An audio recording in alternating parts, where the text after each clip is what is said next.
You staying busy? Yeah, Staying busy? things picked up considerably. So we'll probably be busy for the next like 4 or 5 months, like real busy. Because we have an Easter product that sells really, really well. And They so, go straight from Christmas into Easter. yeah, and then we'll be like up to our eyeballs at work until about April, and then it slows down considerably. So this is our busy time of year. Good for you. It's awesome. Here comes Bruce. Oh, yeah, I understand your term is kind of coming to a close here pretty soon. Yeah. I talked to Todd Smith, and you got any contacts? You got any recommendations? A new person? Yeah. Yeah, well, I That's think what he said to me. they're looking, I think. Yeah. So, well, we appreciate your service. Thank you. And you too. I guess, is this your last meeting? It was supposed to, Oh, until we found oh, out, that's right, Rod. well, Rob moved, yeah. Hello, neighbor. Oh, Yeah, okay. you're gonna fill in for her. What are you doing tonight? Oh, are you gonna be gone for a while? I have to have some surgery, Oh, so, okay. yeah, Okay. I'm glad you did that. that's okay, that's what we're gonna do, yeah. That's like chicken.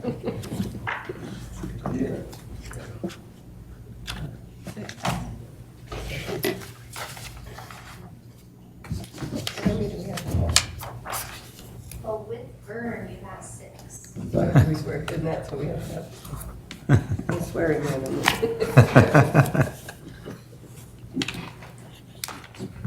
I can't remember if it was 6 or 9, I don't know.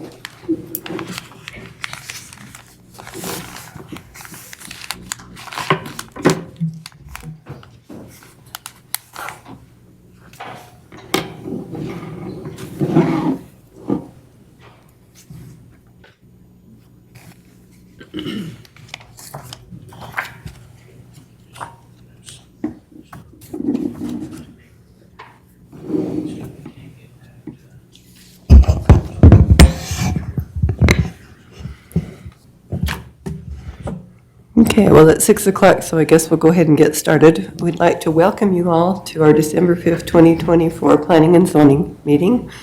We're glad to see people here and interested in what's going on in the community. We'll start with the Pledge of Allegiance, and Brian Thackerley will lead us in that.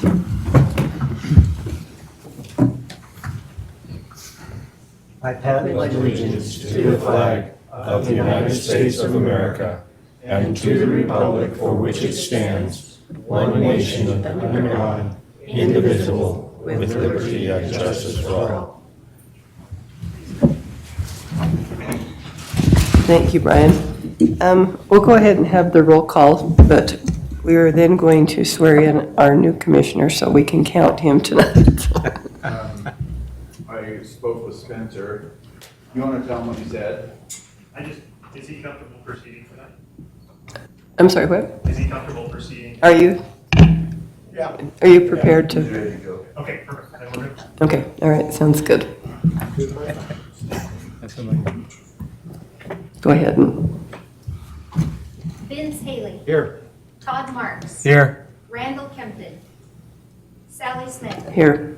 Aaron Richards. Jim Lawrence. Bruce Casper. Here. McKay Francis. Vanessa Johnson. Brian Thackeray. here. Vern Muir. Okay, so you're not official yet, but we'll go ahead. We'd like to turn the time over to the mayor to swear in our new planning and zoning commissioner. Sometimes they say showing up is 90%, right? So, appreciate all of you being here. All right, well, first off, I'd just like to say thank you to all of you who serve on the Planning and Zoning Commission. We appreciate all of your efforts, being here and listening to all of the things that, all of the developments and things that happen and making the best decisions that you feel are making the decisions that you feel are the best decisions for the community. So thank you for all of your work and your efforts in that. Tonight, one of the things that I have always looked for is folks from different walks of life who have varying viewpoints of how the city should develop. But one of the things I always ask, and Vern can attest to this, one of the things that I always ask when I talk to people that we are considering appointing is that, do you feel like you can be fair-minded and look at both sides of an issue and try to come to the best decision?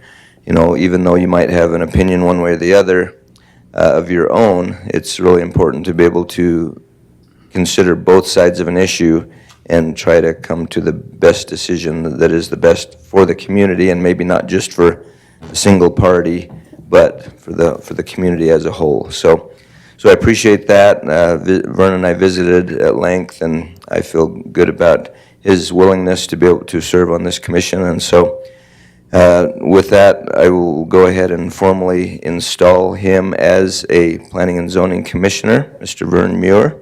And I've asked him to just take a couple minutes and tell you a little bit about himself so that you kind of know a little bit about Vern, and then we'll go ahead and ask Vern. You've already got a spot right there with your name on it, so after you get done, you can go ahead and take your seat and jump right into the fray. Okay, go ahead.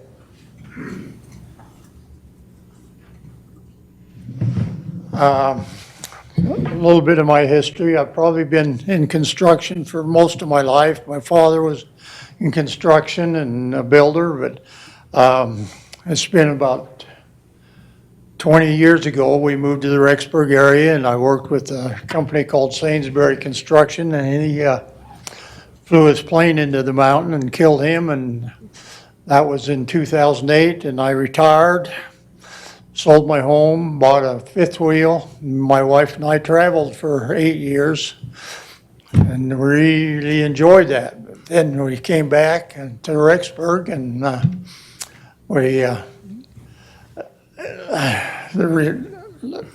being in retirement isn't as much fun as everybody thinks it is. And so I kind of went back to work a little bit in the building trade, and I've been working a little bit the last few years, but I've always had an interest in the other side, the city side or the county side of things. And when I was invited or had the invitation or asked if I'd be interested in working on the commission, I thought that'd be wonderful. If nothing else, it'll fill some time and give me some experience in an area that I'm not really all that familiar with. I've had a lot of times that I've been on this side of the pulpit, and it's going to be exciting to be on the other side and understand all the real workings behind things. So I appreciate the opportunity, and I look forward to working with the city and new people, and I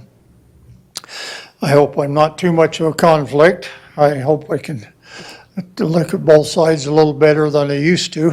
So I always used to wonder why we couldn't do this or why we couldn't do that. And I've learned that there's some good logic in the things that we are that are set out for us to do. So like I say, I'm really happy to be working with the city, and I've thoroughly enjoyed all of the city people and all of the departments.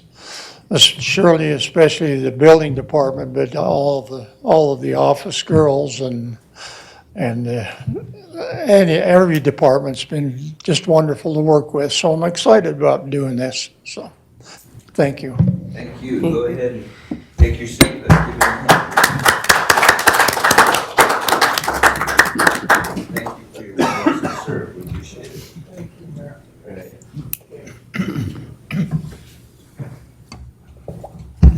Okay, thank you, Mayor.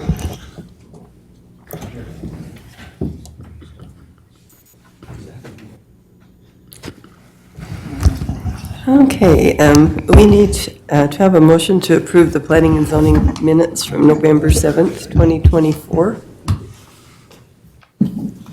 Most over here. Anyone want to do that? Sorry, I wasn't listening. Oh.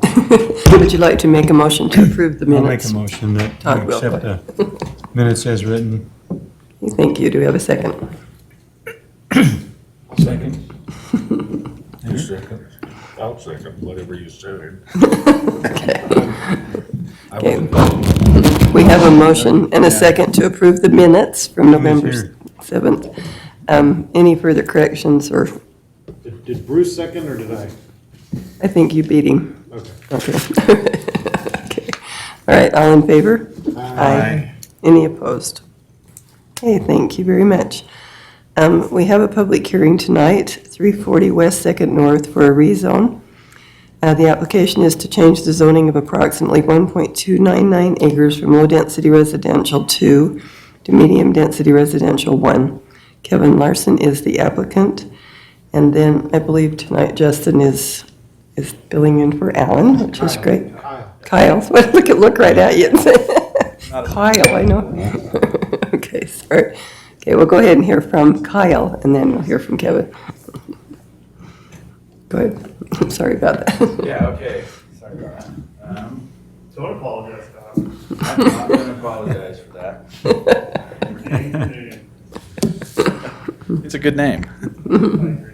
So we have this one application for a zoning change. This is the property here,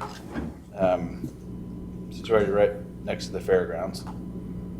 We have medium density 2 right through here. This is low density 3, high density 1 over here, and this is all public facilities where the fairgrounds are. They're asking to go from LDR 2 to MDR 1. There was a, Katie, what'd you call it? There was a slight glitch in the posting, but in talking to Stephen, we think it was okay. It was said it was LDR 1, but it's actually 2.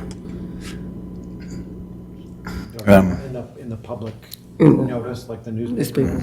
Yeah, yeah. This is something that we've looked at as staff. The Public Works feels that we can adequately support this with utilities, and the roads are adequate. They do have that canal running along the back, and I'm sure that they are aware that they'll have to work with the canal company on easement for that. So this is 1.299 acres. They're allowed up to 16 acres or 16 units per acre on these, so that'll be, what, around 20-ish. Yeah. Any questions for me?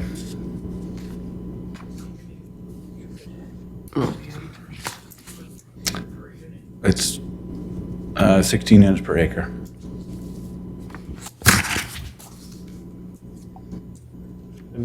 Any questions for Kyle? Go ahead. Maybe the applicant will address this, but why did they go MDR 1 instead of the 2 to match what's going on in that area?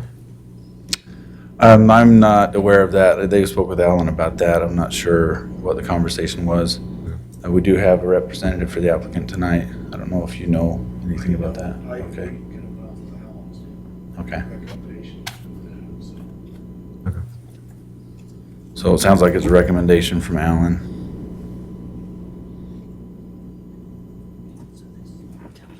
All right. Okay. Go ahead. We can hear from the applicant also. Do you want? You don't have to if you don't want. You okay with them? Okay. All right. Very Any good. questions? Okay. Okay. If there aren't any more questions, I don't know, commissioners, if you were aware. It was put in our packet rather later. Maybe Katie can explain. There's a lot more information in there at this time, and I hope you had a time to look at it. It kind of explains to us what they go through. And I know there were some glitches with Laserfish today, but if you want to kind of tell us, Katie, what else? I think we ought to know what else was in there. So the staff reports have been expanded a little bit, so there's more information. The first page is still the summary page, like what we're used to. And then we're digging just a little bit deeper into what those zones mean, what can kind of be done there, just the general idea, summarizing zones. And then we're also including additional information about the applications in that same staff report. So it will look a lot longer, but it's combining a lot of the other documentation that you would normally see in the packet in those folders into just one document. Okay, and then is it kind of the same form that you would use for other things too? Because there were quite a few things that don't apply, not completed and that type thing. Okay, but it does give us a really good overview of what's happened. I appreciate that. Okay, we'll go ahead now and open the public portion of our hearing. We would like to hear from anyone who'd like to speak. We'd like them to come forward and state their name and address. And then we'll hear from those who are in favor of the rezone first, then those that are neutral, and then those who are against the proposal. So if there's anyone here tonight that would like to speak in favor of this rezone, would you come forward at this time and state your name and address?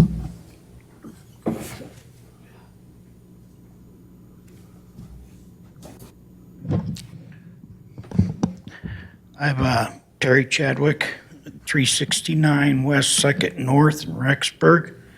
And I think I'm for it because if they would build a nice building and no low-income people in there, and keep their yards and stuff up and landscape up, I'm all for it.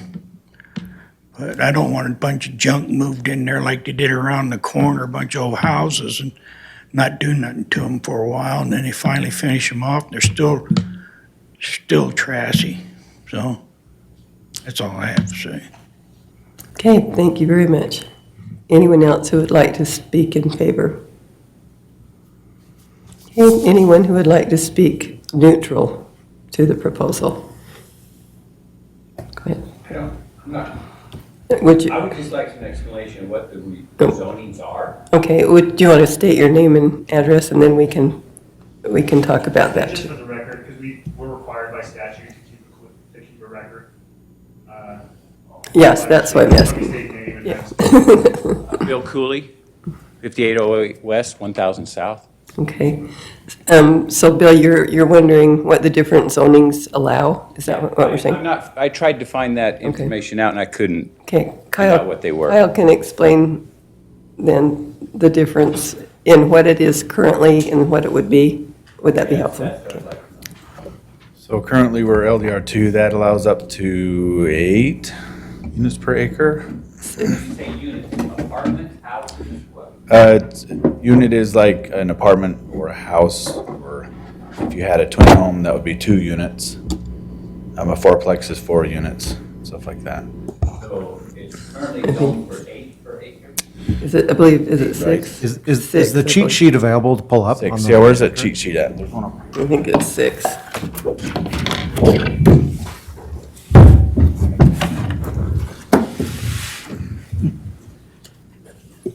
Actually, let me correct that, it's 6. It's 6 units. Yeah, that was on. We would allow, what, about 7 or 8 units? Mr. Cooley, you're welcome to come grab this from me if you'll give it back to me. Okay, I'm just, So LDR2 is here, MDR1 is here, and it will explain across as you go across to look at that. thank you. Yeah, that's probably the easiest way to look at it. Okay, and then like Kyle said before, medium density residential one allows 16 units per acre because it's multifamily. If they can meet, Yes, Yeah. setbacks and, No, they will have to, like any road dedications are taken out of that. I don't believe canal easement is, but so they, road dedications take out of that it's acreage. 15 feet off the edge of the canal. So that's significant. amount of land. takes a little bit. Okay, this, So I'm not sure, I'm sorry, I'm getting 4 units per acre on LDR1. this is 2, LDR2. Yeah, yep.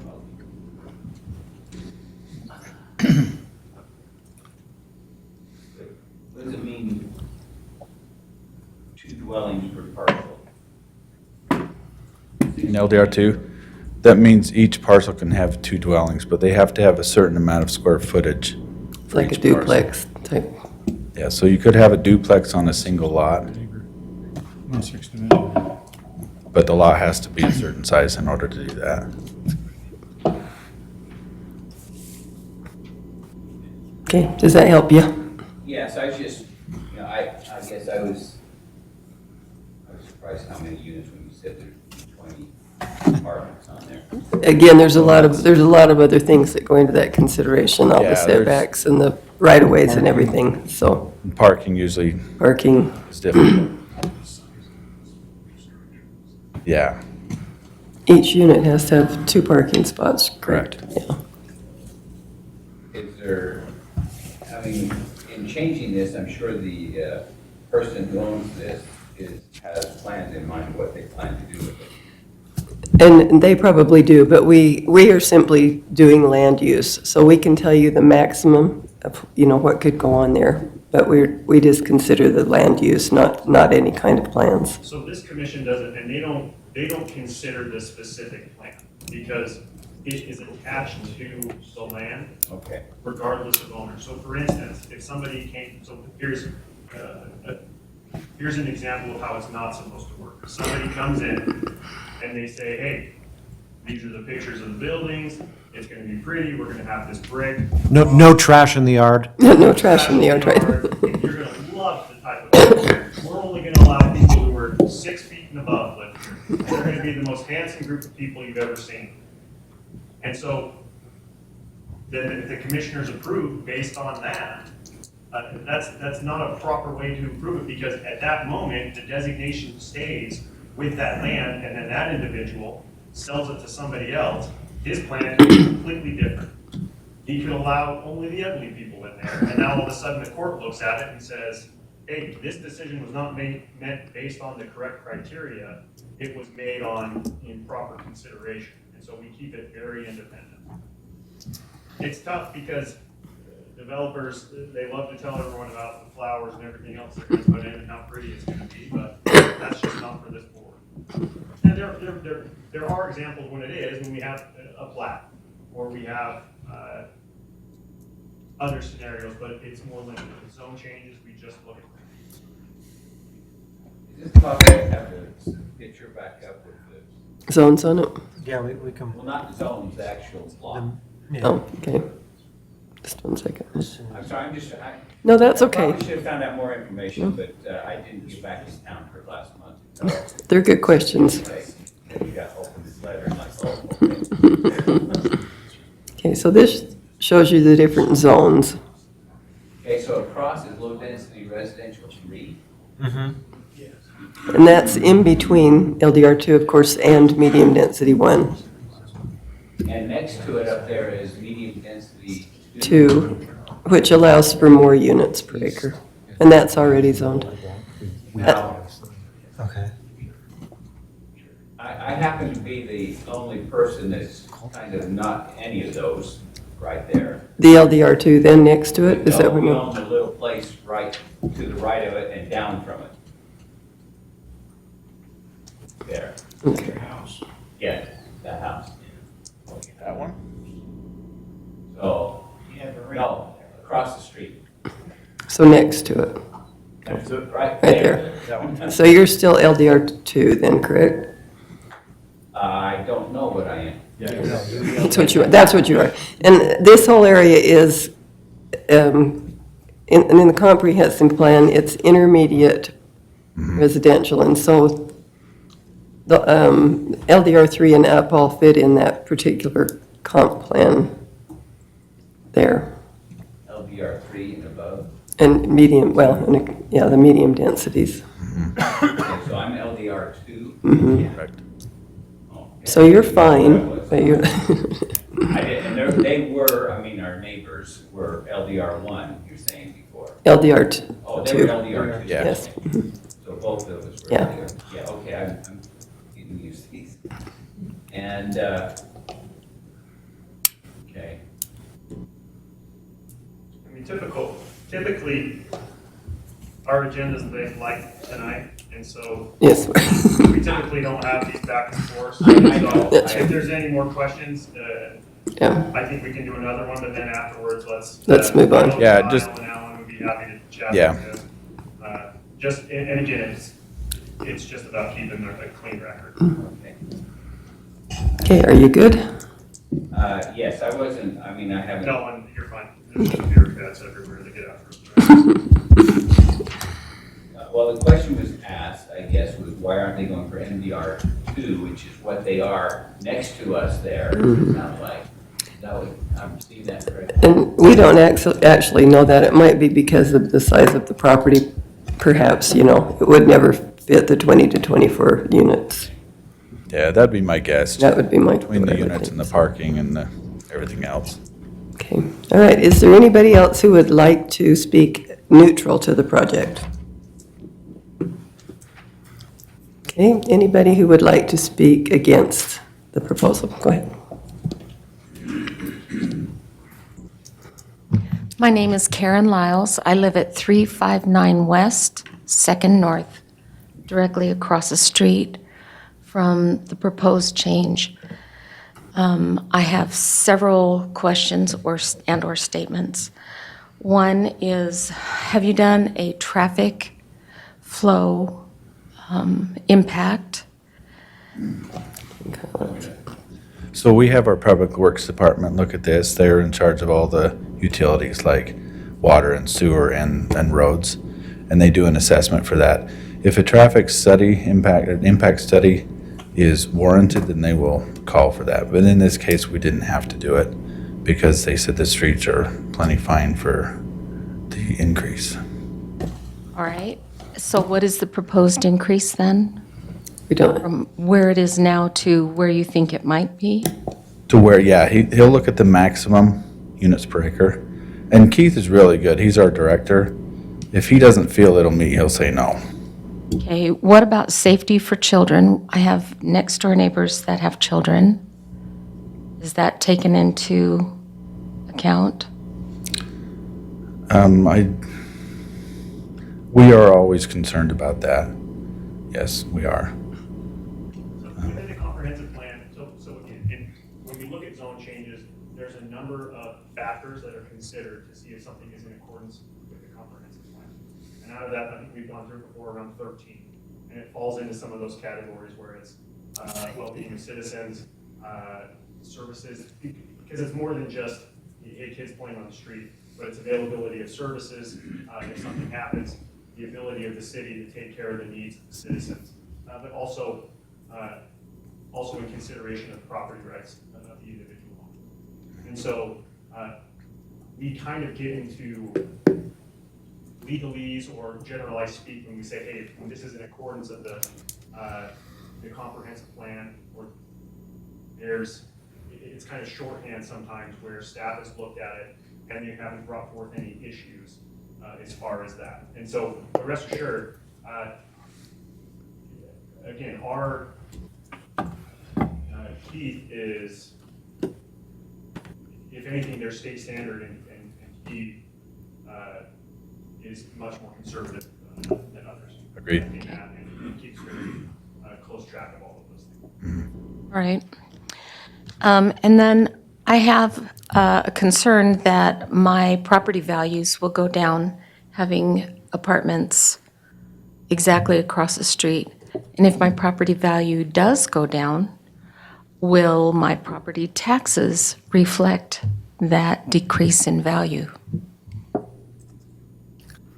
I think that's kind of unanswerable a bit, but. Again, that's speculative. That's, I would say this, anytime that an assessor assesses value to something, we've had this discussion before, it's something that that this board doesn't take into consideration. But even in those discussions that go there, Mr. Aaron Richards, he isn't here tonight, he's on the board. Somebody said, hey, our property value is gonna go down. He was a developer in Texas, and he often gives an example of how, hey, this apartment coming in next door is actually gonna increase your value. And I'm not gonna quote him on that, but whatever that is, that's a question then for the assessor. But this board doesn't directly take into consideration property values. Okay. All right. Pretty much everything else has been answered in the back and forth. I appreciate what he had to say, because I was also concerned. You just said 20 to 24 units proposed? That would be if it was medium density too. It's 16 units per acre is what is allowed. All right. I am not in favor of building more apartment buildings within my neighborhood. Okay, thank you very much. Anybody else who would like to speak against the proposal? I don't know, maybe I've exhausted my questions. Is, Do you have his name and address? Okay, Katie, okay, thank you. my question basically is, if there's a big apartment complex back there, are they going to build a privacy fence so I don't have the people spilling over into my property? I would just answer that with there's certain requirements. when There you are certain go from- buffering requirements, yes. Because I'm surrounded on two sides by them. And I can imagine that their parking might start pushing over into my parking if the people don't have some kind of barrier there that And stops them. the code probably wouldn't allow for that. It wouldn't. There's certain, every zone has different setback widths, and when you have a change, between some zones like higher density and lower density will require a buffer between there. And we give the developer options on that. They could do a fence, or they could do trees and shrubs, or, something like that. Just something to not make it as, That it's not up against your property Property, line. right. And in fact, on your cheat sheet there, you'll see your setbacks, a rear setback, a side setback on the laminate that I gave you. Yes, I saw that with the parking behind building. It's hard to tell what is behind and what is in front of a building. Where's the behind, where's the front? So I didn't know what that applied to. So again, if you were to come in and talk with Kyle or Alan, our Yeah. administrators, they can literally spell this out for you and just show it to you, everything. They can show you exactly what they can and can't do next to your property. Okay. yeah, please. Yeah, you're gonna have a setback of at least 6 feet, like that's the minimum it has to be, so they're not gonna go into your land. Yeah, I know they aren't going to build in my land. I'm just looking at the people parking and it's starting to, I mean, if there's no boundary there, they will, who knows when Can't the get that snow's there, close. where they will end up. But again, this gets into speculation about. I know. The project. being built. And so it's a much appropriate conversation for city staff after, because we're not in this public hearing, they can give you specific examples of, hey, what if it's like this? This will be required. If the property's more like this, then this will be required. But the one thing that we do is, whatever change is made and whatever code is applicable, we follow the law. Okay. And that's what we do. And we hold everybody accountable to it, whether it's developers or others. What the code requires, we require. Okay, so my concern then would be that if they don't, I'm sure you have guidelines for parking. Yes. If they put 20 units in there, or, 20 units in there, that they would have adequate parking for that, so they aren't filling up the street outside. Exactly, it has to be on the property. Yeah. I mean, which would be in front of our place, and granted, there are going to be children and everything else in our place, and there has been in our. And so my concern too is that it becomes less safe for children around there. I know it's already a kind of a high rental area anyway, but I would just be concerned about the children. And that road does have a lot of traffic, and through there, I've noticed quite a bit of traffic. So that's my concern. Is I was expecting something like fourplexes, but when they said 20 units, I was thinking that's not a fourplex. That's a high-rise apartment building. Well, it could be. Could be. fourplexes, I yeah. realize they haven't stated what they're planning. It's medium density one, which only allows so many outbuildings, fourplexes, or. And they have to have all of their parking and everything Yeah. on that parcel. Everything has to be on there. It could be That's usually the fourplexes. limiting factor, is the parking. I think it's also important to note that they're going to MDR 1, So they which is a 40-foot maximum building height. Right now, they're allowed 30 as is. So they're going to be allowed, if approved, that is, they will be allowed 10 additional feet is all. in maximum height. Yeah, I wasn't, it was more of the number of units was surprising to me. It does not allow though, like you're not looking at a big, high-density building. It could be 4 fourplexes. I mean, it depends on what they come up with. It's just the 16 units total per acre. Right, but it's 20 units you've said that they can put. No. 16. 16 per acre. Right, yeah. 20 units That's because right, it's over yeah, an acre. Yeah, but they've also got to have 32 parking spots and setbacks, so.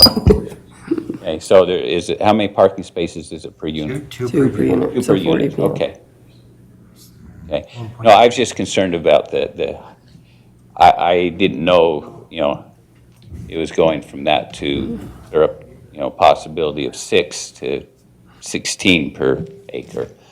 And so I was thinking it was going to just increase one unit, one level higher, not. Okay, and what happens is if we recommend this to the city council, then in 2 weeks, they'll discuss it at their meeting. And the city council makes the final decision. And they So, review this record. That's why we keep the record clean. They review everything. yes, they'll see everything that you said. It'll all be available to them. So that's when you would know if it was approved. Okay. Yes, I guess if they have a meeting this month. I'm not sure. Their next meeting is when it would be approved. Okay, and I recognize that apartments don't tell you what kind of people are going to rent those, and I'm not trying to make any judgment on that.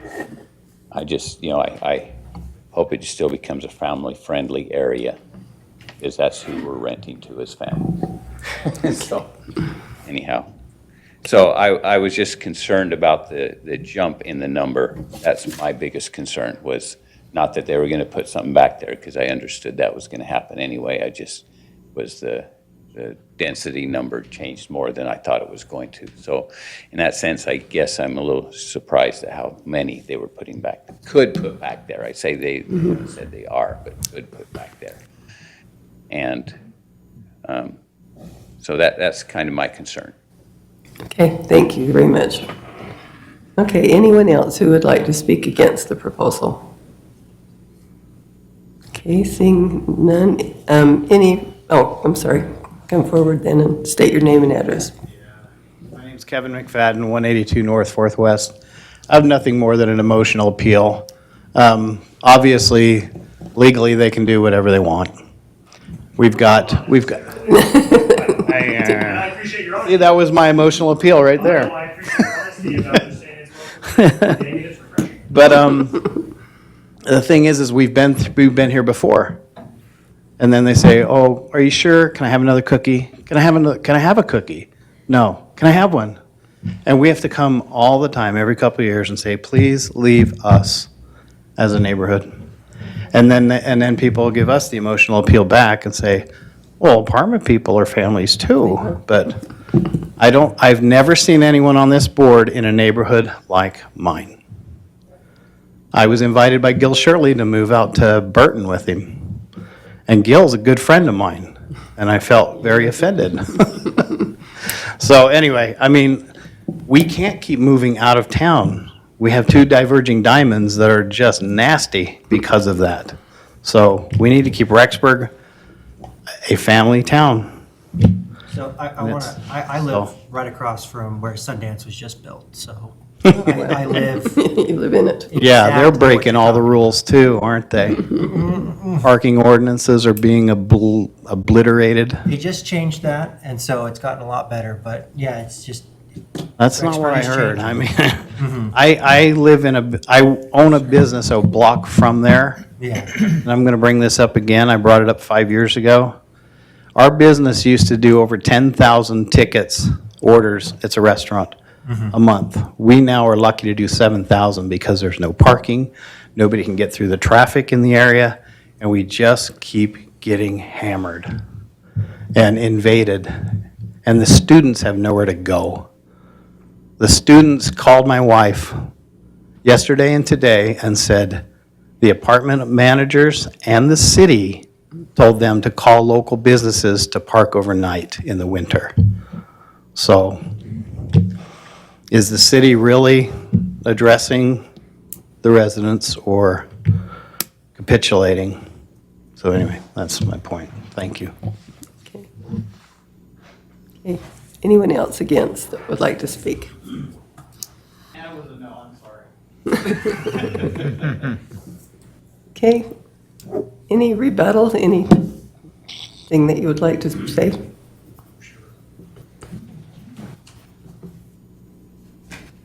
My name is Tracy Tremelling, and I am partners with Kevin Larson on this project.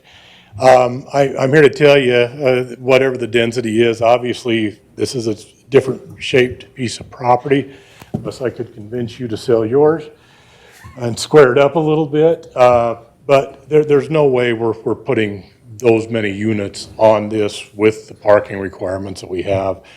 These units are going to be off the street, more towards the back of the property. The house that's there now is going to remain. The two outbuildings behind the house on the street are coming down. But this is not going to be a maximum per square foot or per acre type of a project, so. Okay, thank you for that. Okay, we will go ahead then and close the public part of the hearing, and we will discuss this, commissioners. So, comments? And just a reminder to that last comment, it's why it is what we said. It's just, we're just considering land use, you know that. And so I understand why you said that. But you, I probably say the same thing. yeah, but you could sell it the day after it's changed, so. So that's, I'm just reminding the board and every member that we Thank you. consider the amounts that are allowed per zone. Thank you. Okay, anyone? Go ahead, Vince. Just a few comments, quick, is that if there is a concern with trash or your neighbor's not maintaining their lot, the city does have a very nice person that can go out and address that if they're not meeting code and ordinance. You're welcome to call into the city and talk with her about that. I feel like, and I'm not Keith and I can't speak to this, but when developing a lot like this, I would think it's actually going to be a little bit safer than what it currently is, because they'll be expected and required to meet code in sidewalks and curb and gutter and everything that the lot might not currently have because it's been grandfathered in for as many years as it's been there, right? Kevin, I probably eat enough tacos at your place each week to make up the difference of whatever's not coming in. And I can tell you, all my high school buddies, when they're here, they come to taco time. That's right. So, Well, I didn't buy it because it was failing, just, Yeah. we know what it could be. yeah, yeah. And looking at and considering what is currently in the area, because you do have the fairgrounds, which are loud and are sometimes very obnoxious when it comes to parking, and I'm sure not conducive to a neighborhood at times. We've also rezoned multiple areas in that same area with the MDR2, and that's why I asked why they're not going to the MDR2 to match that, because we have done the two properties directly to the east within the last, year or two. I don't have enough concern to reject this. In fact, I feel like it'd be a great fit to get some redevelopment in that area with the canal, with the fairgrounds, with the other rezones that we have done in that area recently. Thank you. Kyle, could we see really quickly the comp plan map on that? The comp plan? Yeah.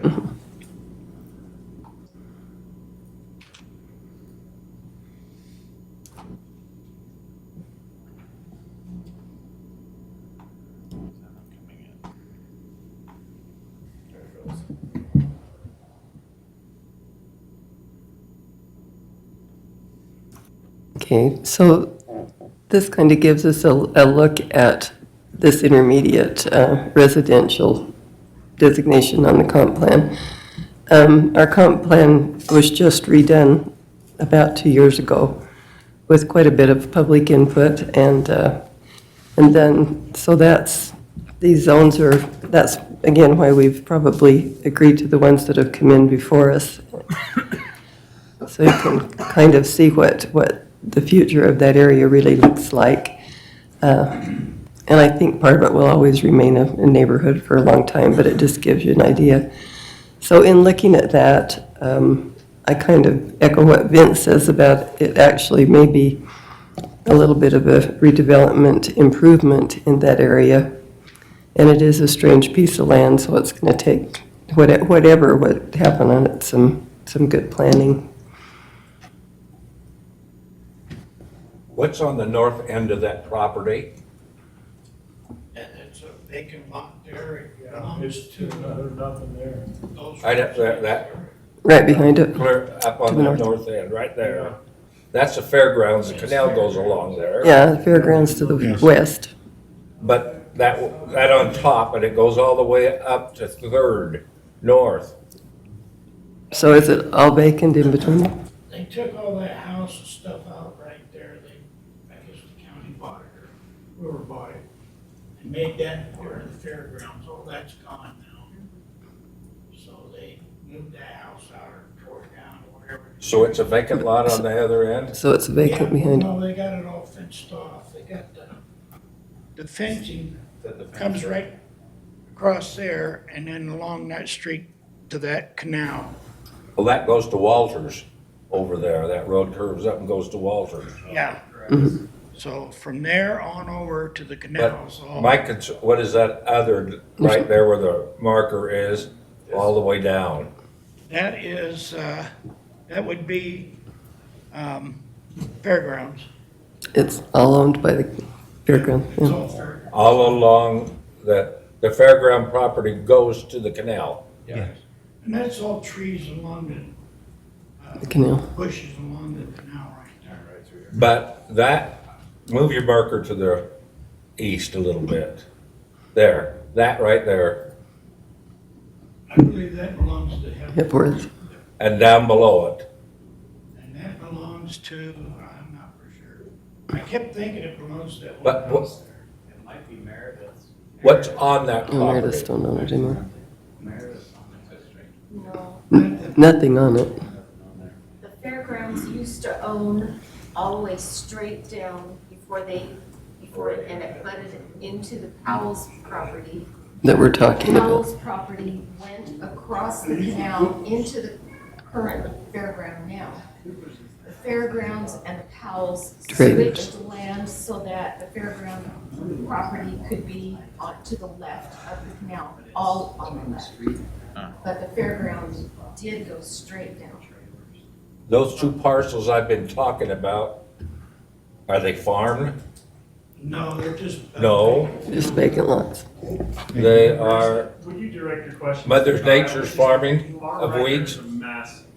We just have to, we can't have this back and forth for the record. Okay. Yeah, I just- So the Yeah, public record talk is to clean. Kyle. You gotta talk to Kyle. Hi, Bruce. And that's not, I appreciate Your help, you yeah. and the info you've given us.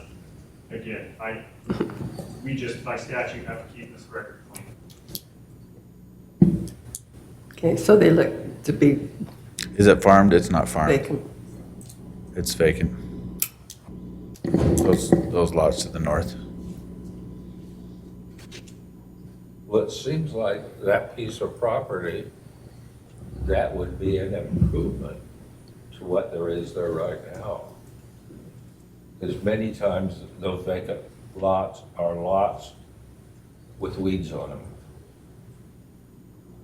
That's why I asked if it was farm ground or whatever was going on. Okay.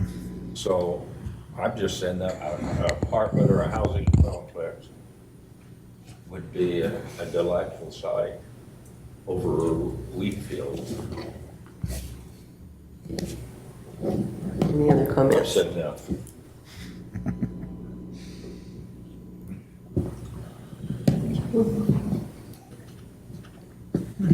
Anything, Bern? Yeah, Kyle, is the only access to that property off from West Second North, Yeah. so.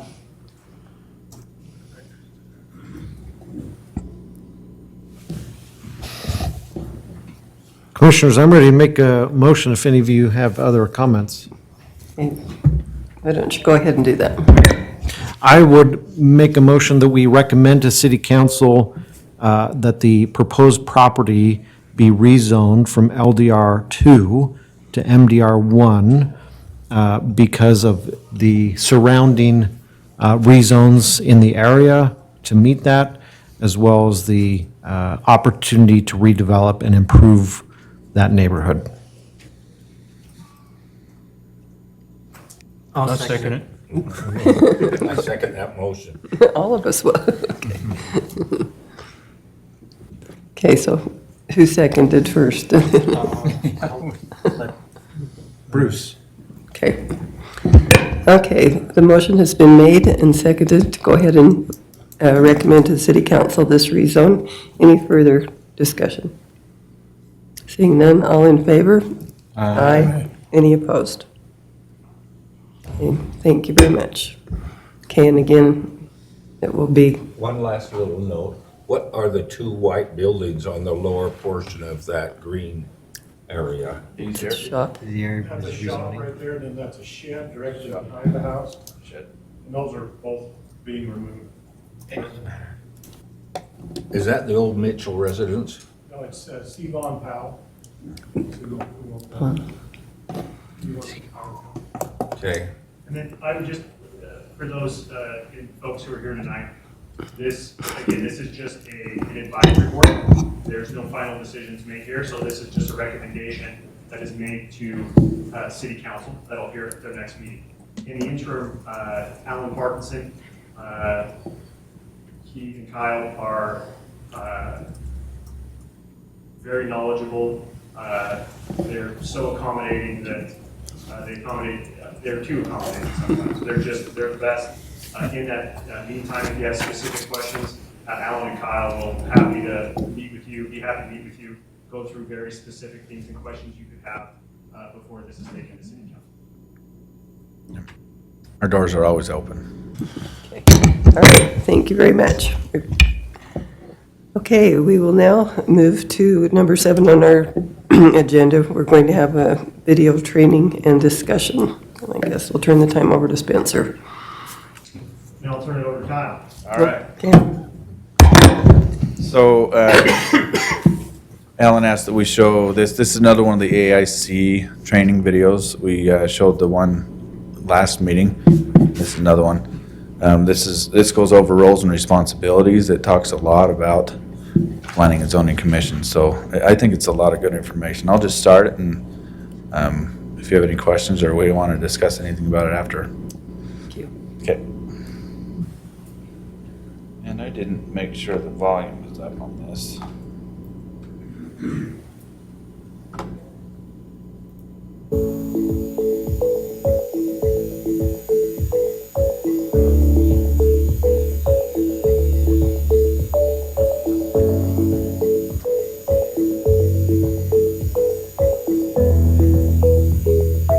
I am Kelly Packer, the Executive Director for the Association of Idaho Cities, and I'm here to talk about roles and responsibilities. Planning and zoning commissioners have one of the most important, yet most challenging jobs in local government. The issues range from variances of mere inches to rezoning for a new 250,000 square foot Walmart, to planning the future of the entire community through the comprehensive plan. These citizen planners are expected to become fluent in the principles of planning and gain an understanding of how to effectively implement their city's comprehensive plan through zoning and subdivision ordinances. Commissioners must comply with complicated statutory or constitutional mandates and are sometimes required to act like judges or legislators.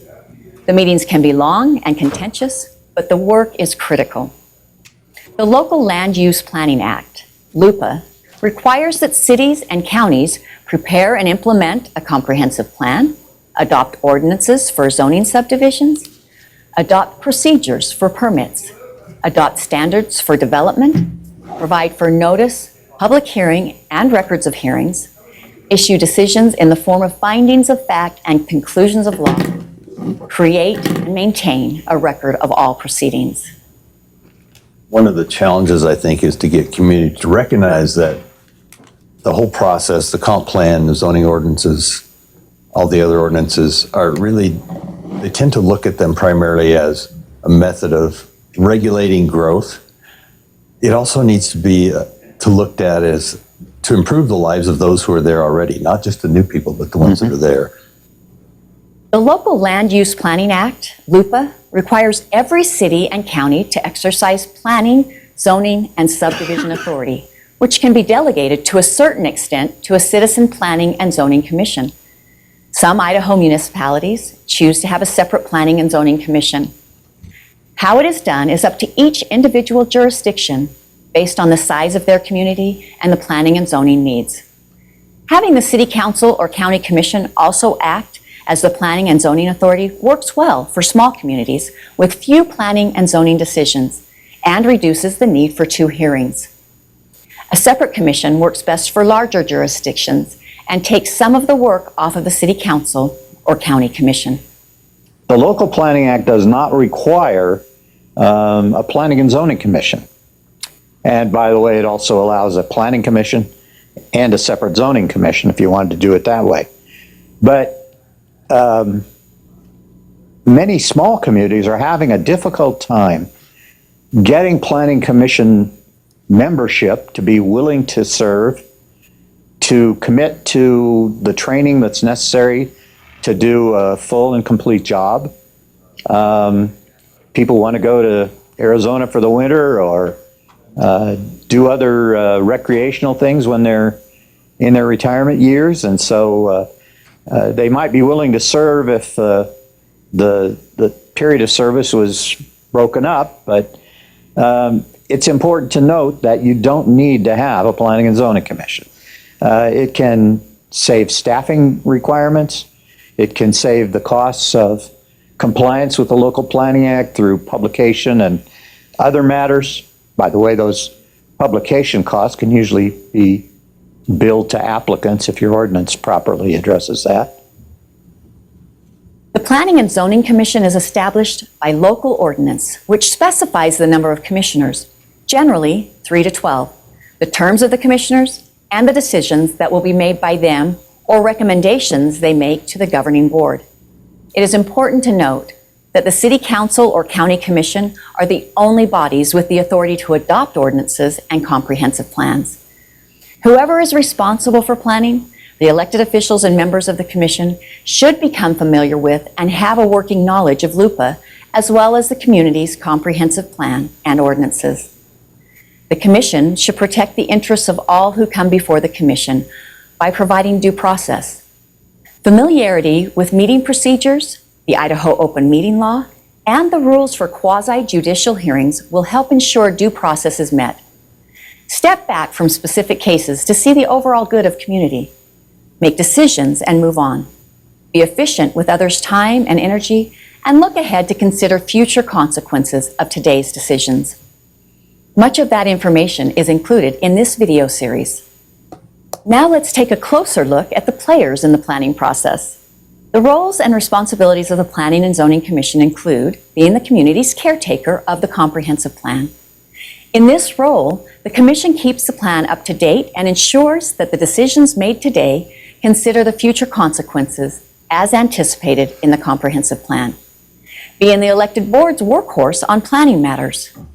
By having the Commission recommend some and act on other planning decisions, the Commission establishes a record on the decision.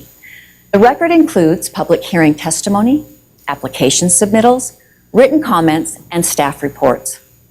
By creating this record, the Commission saves the elected officials time and allows them to only have to focus on any outstanding issues when the decision comes before them.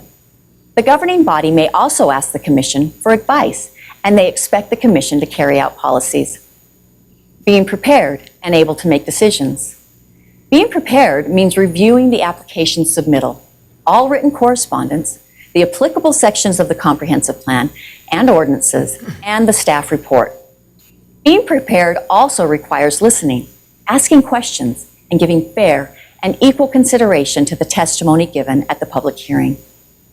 Being able to make decisions requires thoughtful deliberation with fellow commissioners and rendering a decision based on the public record, the community's comprehensive plan, and ordinances, even if the individual commissioner may personally disagree.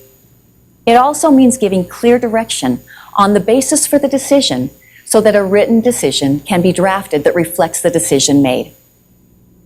The powers of the commission vary by the type of land use decision. Legislative decisions involve planning for the entire or large portions of the community. In these decisions, the commission recommends an action to the council or board of county commissioners. Examples of legislative decisions are comprehensive plan adoption or amendments, zoning ordinances, zone map changes. Decisions on site-specific actions that implement the comprehensive plan can be delegated to the commission or not, depending on the local ordinance establishing the responsibilities of the commission. Examples of these decisions include conditional use permits, variances, and planned unit developments. Subdivisions are a special case where, while site-specific, the final decision must be made by the city council or county commission. The role of the commission chair. The chair is the presiding officer and must conduct the proceedings in a fair manner. The chair calls the meetings to order, ensures that the commission sticks to the agenda, and recognizes individuals who wish to speak.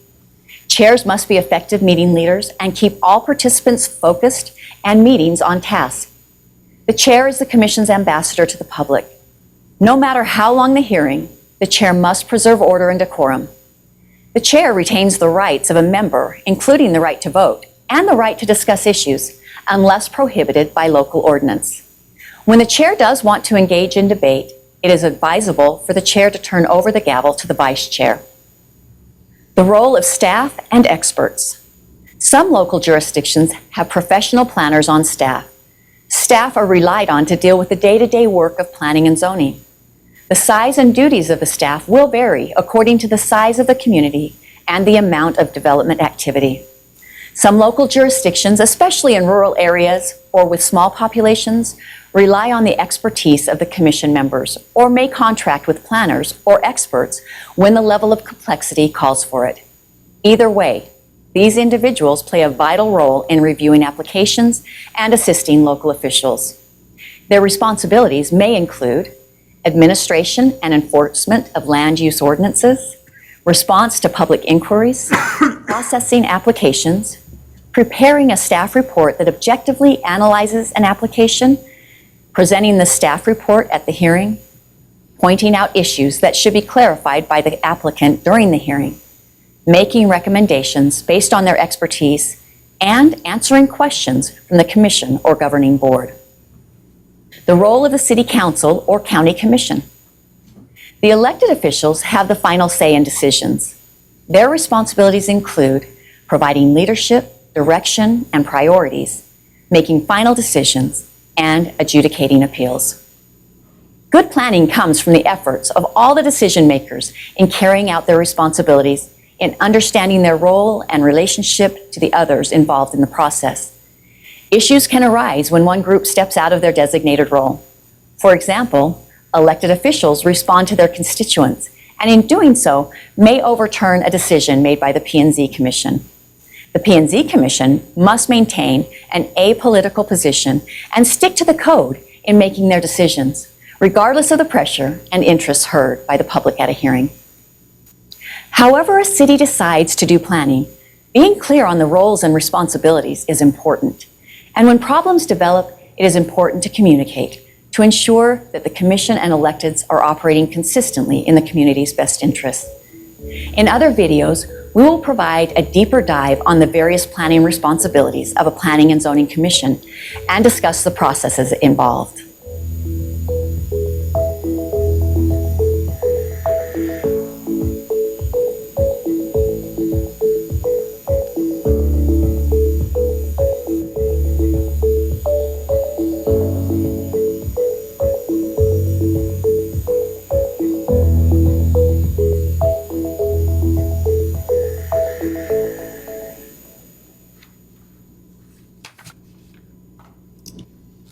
All right.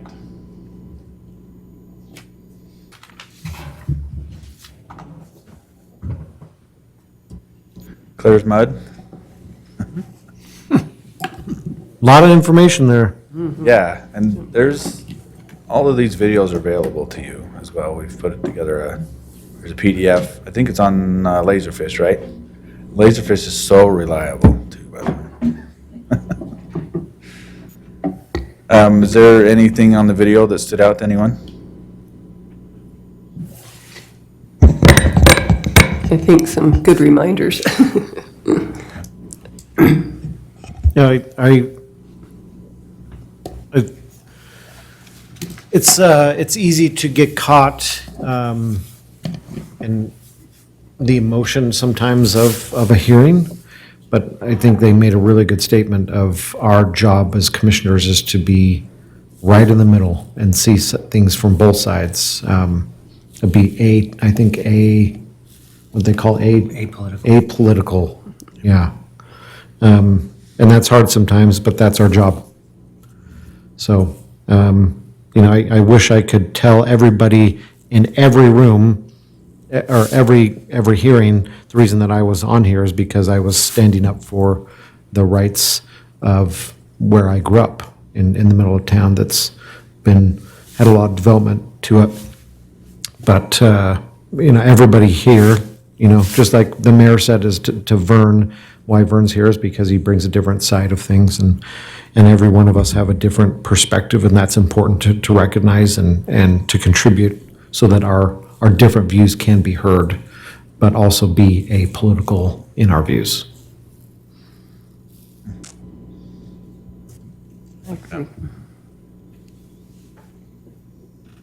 Any other thoughts on that?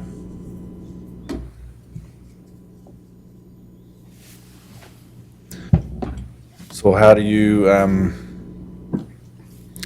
put aside your emotions? How do you keep an apolitical view? Is there any thoughts or techniques, or how do you guys do that? I think that you always need to come with an open mind, because sometimes when you just see some things on paper, you go, oh, I don't know about that, but you do need to be willing to listen to both sides, because people have really, really good comments that do make a lot of sense a lot of times, so I think that's helpful. You also have to be able to divorce yourself from your personal wishes to what's best for the community. And that can be very hard. Yeah, I'll bet. It's interesting from my perspective because I usually sit in the back and observe and don't say much, but there's been some things brought before you guys and I thought for sure, oh yeah, this is walk in the park. And some of the things you say, I'm like, oh, I never thought of it that way. Right. There was one that came, it was a couple months ago, and I thought for sure it would be denied. And the applicant stood up there and changed my mind. It was interesting, but. It is, like I said, you can't have a preconceived. Yeah. It's hard. Awesome. Anything else on the video? It's weird from my seat because, and why, at some point, I'll become as disliked as Steve. Are already there. Because we don't. That's March. There's so many, I have to look at it from a liability standpoint, where if somebody says, hey, well, you're in with the city and you want this to pass, I'm sorry, I can care less about if something passes or doesn't. Mine is purely in assessing liability and making sure that we don't get sued, whether it's one way or the other, because I have to look at it from this standpoint. Adjoining property owners and members of the community, they have legal rights, and there's a judicial process if we violate, or number one, if we make an illegal ordinance that's arbitrary, capricious, and discriminative, that's an issue number one. And then number two, if we don't apply the law, then yeah, those who have their own property rights, who are adjoining property owners, things like that, they have standing. But at the same time, if we go, and, we've been in how many meetings where somebody says, and you don't have to let them do this, and you have the power to do this. And they're essentially from an emotional standpoint saying, hey, violate, or just ignore what we're doing. Well, the property owner who owns that land, who is paid to have the application, they have rights too. So from each side, from a liability standpoint, the city can get sued from either side. And Steve and I have both worked on, in the past 5 years, some southeastern Idaho cities, some smaller ones, that we go in, we say, hey, enforce the law. It's always a storage unit. It's always a storage unit. Enforce the law, enforce the code, it's accurately written, and you can't make an emotional decision here. And they get frustrated, and some of them don't even hide it that well, and they say, well, I just don't want another one. It's a beautiful place, and I'm tired of storage units, and that's the reason I'm gonna deny it. And that's when we end up with the appellate court. And it's a ton of fun. Because then you're telling a judge, you're trying to explain why your commission, or why you're planning, or why your city council ignored the law. And they'll say, council, we have the record, you told them this is the law, and then they directly ignored it. What do you want us to do? Well, Judge. Going to It's the a tough pearly place to gates. be. So why, and that's why Steve and I harp sometimes, and believe me, I'm too self-aware. I can't stand listening to this at my voice sometimes. Keep the record clean, blah, blah, blah, and it's just, I get so tired of hearing myself say it. But we have to just hear, and in fairness to wonderful Katie over here, who's trying to dictate notes, and you have 4 or 5 people talking at the same time, that's not really hard to do. And she doesn't want to go. Yeah. That's actually the thing that's hardest for me, is because I like to look at the whole situation. But a lot of it is that you can't think of what the project or the land's going to be used for. You just have to know if what's put in front of you meets like all of the rules and regulations. Well, it goes against human instinct almost. Yeah. Because in any ever, if our kids are fighting and they come in, you say, what happened? And then what you just say, well, I don't want to know the facts about what actually happened. I just want to, establish the players. And then based on limited information, with one side who's frustrated and the other side who also has rights, make a decision based on definitions put in an ordinance or in a comprehensive plan that are ambiguous to begin with. Yeah. So it is. And we have had, right, we've had in the past 5 years, at least a couple people who were on this commission that finally threw their hands up on a couple. We were here until 1 a.m, and the one, were you here for that, Sally, or whatever? Just once, the others. And they throw their hands up and they say, I'm done. I don't like seeing people get frustrated. This place is for standing room only. Everybody's frustrated. I'm not gonna do it anymore because you put me in a tough position. And so, like the mayor said, we don't take it lightly. And as interest rates continue to go down, we'll see more projects. And as growth continues to occur, we'll see more projects and we'll see more things where you're gonna have to balance each side and balance responsible growth with the needs of our current citizens. Good. And we do rely on you a lot. We appreciate you, helping us. Thanks, Alan. That's gonna give you through the rest of Me too. I find that we put a lot of faith in the other departments.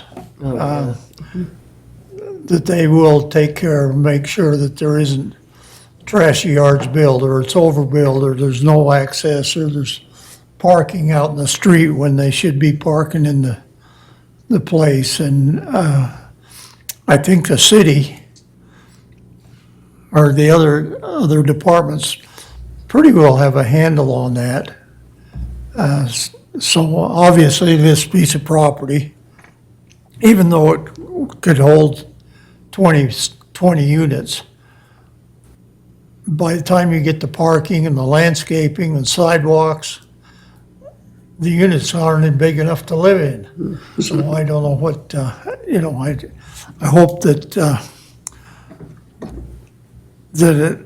just because it says there's 20 units available,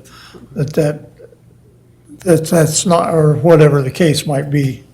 I think the other ordinances provide some protection for the neighbors in that regards, no matter on what size, but anyway, it's hard to be on both sides at the same time, because, if I owned the property and wanted to put a a few apartments on it and was able to do it, that'd be a feasible endeavor to pursue. But I think that it's designed to consider the whole neighborhood, that it doesn't destroy the neighborhood. Hopefully, we can work with the land usage to the point that it makes the neighborhood better. So, Comp plan's an important document. That's. There's did you lots of catch rules it? and regulations. Comp plan is you guys. Hey, I have just a question for you, Kyle. Yeah. Okay, so rumor is that, the fairgrounds may be closer to moving than it has, been at one time. So what happens to a piece of property that's public facilities that, their use stops? How is that I'm sure there's a rezoned? lot of- What happens? I'm sure there's a lot of different things that can happen to it. I mean, how is it put on the market and sold, then that person comes in? I mean, because that is a zoning designation. It depends. It depends on. It does if the depend. land is encumbered, Yeah. which is a fun word that we can talk later about, but it very much depends. And so the two that is often discussed is airport. Right, exactly. Airport and fairgrounds. Fairgrounds, municipal golf course, doesn't encumber on. Oh. Interestingly enough. Well, like the airport, I know what the encumbrance is with that, with the FAA, but same kind of thing with these others then? It depends. I don't know specifically because it's county run. Yeah, I'm not exactly sure what to do with it. They've talked about several different options. But I just wondered how they rezone it, I mean, it's not gonna be. You got to come through us to rezone. Yeah, they That's do. right. And perhaps they'll put it up for sale and whoever buys it will come for his own check. I was just, curious about that. In my many years, I haven't seen that one. And I've seen it where where it just depends. I've seen municipalities where a piece of property opens up like that, and then there's a need for a specific building in the county or in the city, and they move it out there and do those things. I'm not saying that would happen here. But that could- there's a million different things that can happen, and we can from selling it to utilizing it for something else. Interesting. I think it's probably safe to say you'll see something on it. I don't know when, but Oh, well, eventually. the rumors are out there, Some man. project Yeah. will probably come for you. I It don't just know. turns into like, you'd see in the relics of the Olympic villages and stuff, that's what it turned into. There you go. Empty and just, Awful. you can skateboard everywhere. There we go. They'll maybe they can extend the skateboard. Yeah, there you go. so, Kyle, I have a quick question, mainly that came to mind with this property that we discussed tonight. The canal obviously has an independent owner. Is there a buffer zone or some requirements to protect the canal from people and people from the canal when we get in this situation where it's so near to the property? So I know the canal requires easements. I don't know if it's on just one side or both. 15 feet on both sides. Is it 15 feet on both sides? There you go. And I'm sure different canal companies have different ones. Does it need fencing or any restrictions that are going on that area, or? I believe their restriction is it has to be accessible, so that you have to keep it open. Well, if you build a fence on it, and as you probably well know, there's an emergency down that canal and they need the excavator, they will roll right over your fence. They'll roll right over whatever's Or there. a shed, yeah. So that's why they say 15 feet. And they'll do it gladly. Yep. Well, I was just thinking if somebody built on the property and had some children, if there was some protection from, Well, they're not. I don't think going they're- into the I canal. don't think they're required to be fenced because they've been trying to grow rose bushes, along them and different things. But They could put a fence on their side of that easement line. I mean, the property would owner, still property stand. owner could, but the canal's not. Fence it off, as long as they leave the Get in there to clean the canal's canal. easement. Yeah, every canal company is a little bit different, but for instance, in Summerfield where I'm at with the new development, we rezoned that, or we approved the most recent plat. And the property on the plat went straight to the edge. Well, Karchner came back and deeded 15 feet from the edge of the canal to 15 feet into the canal company. so that they don't have to deal with it with property owners. It is not their property Not part of the 15 feet out. So they turned it over to the canal company to maintain and have access to. So. Okay. But, yeah, the property owner probably would be the one to build the fence. Any other thoughts on? Anything else? You know, and again, it goes back to my point of being an apolitical. I oftentimes find peace in the contentious meetings where there is a commission, right? It's not my decision. It's not even our decision. It is our recommendation to the city council, and they are where the buck stops, right? So as a commission, we rely on each other, and it gives me, again, a lot of peace that I am not the decision maker, that there has to be a number of other people in favor or against along with me in order to approve or deny something. You don't want the responsibility. Pretty much. All right. Okay, we are not having a meeting on the 19th, and our January 2nd meeting is moved to January 9th, and then we'll have, on that date, it looks like an annexation, so. So we do have a meeting January 9th.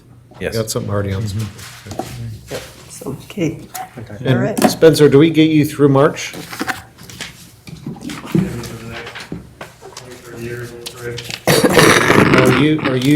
Are you going to be legal counsel at city council and we're going to get somebody else? He'll have to. Will you? I'm gonna stay, I started, they ratified me last night, and when Steve leaves in February, and then, but I start January 2nd, let's see.